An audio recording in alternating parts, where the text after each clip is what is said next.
Saudara kekasih dalam Tuhan Yesus Kristus, jumpa lagi dalam seri ke-17 pembahasan surat Filipi yang terambil dari Filipi pasal 3 ayat 15 dan 16 yang berbunyi, "Karena itu marilah kita yang sempurna berpikir demikian, dan jikalau lain pikiranmu tentang salah satu hal itu akan dinyatakan Allah juga kepadamu.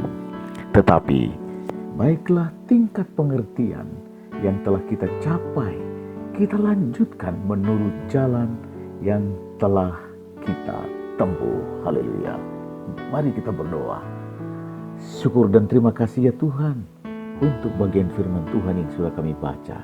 Buka hati pikiran kami, bersabda bagi kami di dalam nama Tuhan Yesus. Amin. Haleluya. Judul renungan buat kita sehari ini adalah pikiran yang tertuju pada Kristus. Pikiran yang tertuju pada Kristus.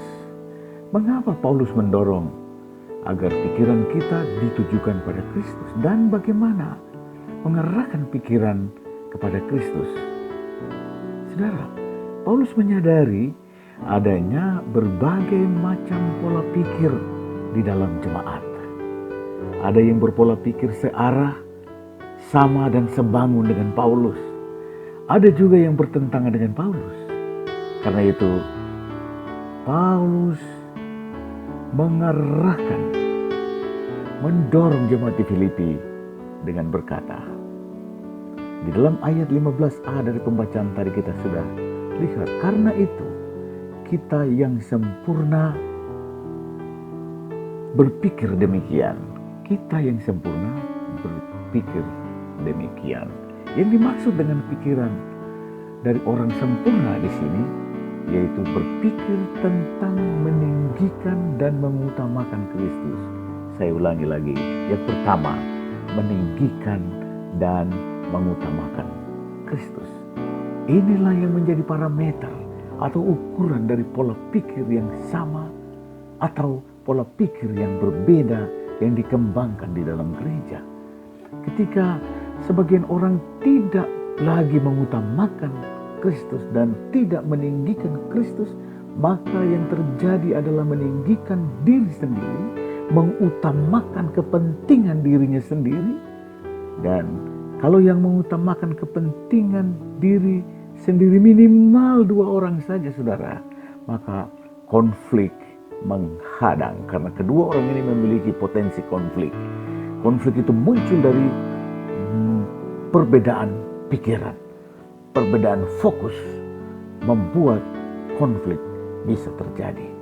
Dan bila gereja dilanda konflik, saudara, sudah barang tentu bukan lagi Kristus yang diutamakan, bukan lagi Kristus yang ditinggikan, karena masing-masing pihak akan saling menuding, mengungkap sisi gelap dari pihak yang berseteru dengannya. Dan saudara, kesenangan gereja untuk memelihara konflik dengan tidak menyamakan persepsi di bawah terang firman Allah dan di bawah tuntunan Roh Kudus tentunya membuat umat Tuhan tidak lagi berfokus kepada Yesus, tidak lagi berfokus kepada firman-Nya. Lalu mereka pun beribadah dengan hati nurani yang tidak murni. Bukankah karena itu Rasul Paulus menasihati jemaat Filipi dalam Filipi pasal 2 ayatnya yang ke-2 hingga ayatnya yang ke-4. "Hendaklah kamu sehati sepikir dalam satu kasih, satu jiwa, satu tujuan, dengan tidak mencari kepentingan sendiri dan puji-pujian yang sia-sia. Sebaliknya, hendaklah dengan rendah hati yang seorang menganggap yang lain lebih utama daripada dirinya sendiri, dan jangan tiap-tiap orang hanya memperhatikan kepentingannya sendiri, tetapi kepentingan orang lain juga." Situasi ideal seperti ini hanya bisa terjadi tatkala orang percaya memfokuskan pikirannya hanya untuk meninggikan dan mengutamakan Kristus. Kedua, ayat 15b, di sana Rasul Paulus menulis, Dan jikalau lain pikiranmu tentang salah satu hal, hal itu akan dinyatakan Allah juga kepadamu. Haleluya. Ini sesungguhnya merupakan garansi atau jaminan bagi orang yang pikirannya tertuju kepada Kristus, bahwa Allah akan menyatakan hal yang tersembunyi, meluruskan pikiran yang bengkok, dan menyamakan persepsi yang keliru. Untuk itu, tidak ada solusi yang sempurna di luar Kristus. Di luar Kristus, tidak ada pemikiran yang sempurna. Betapa pentingnya hati dan pikiran kita tujukan kepada Kristus dan mencari pikiran Kristus. Haleluya. Yang ketiga, ayat ke-16. Firman Tuhan ini berkata, tetapi baiklah tingkat pengertian yang telah kita capai, kita lanjutkan menurut jalan yang telah kita tempuh. Artinya,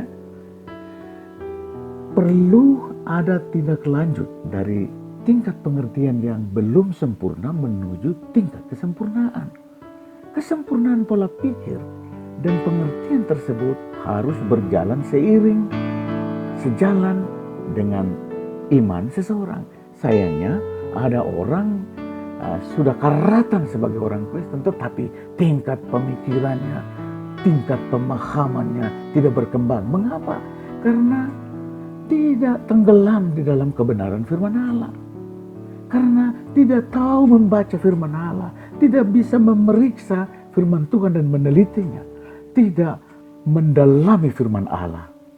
Karena apa? Karena tidak meluangkan waktu untuk teduh tenangkan hati dan pikirannya di bawah terang firman Allah.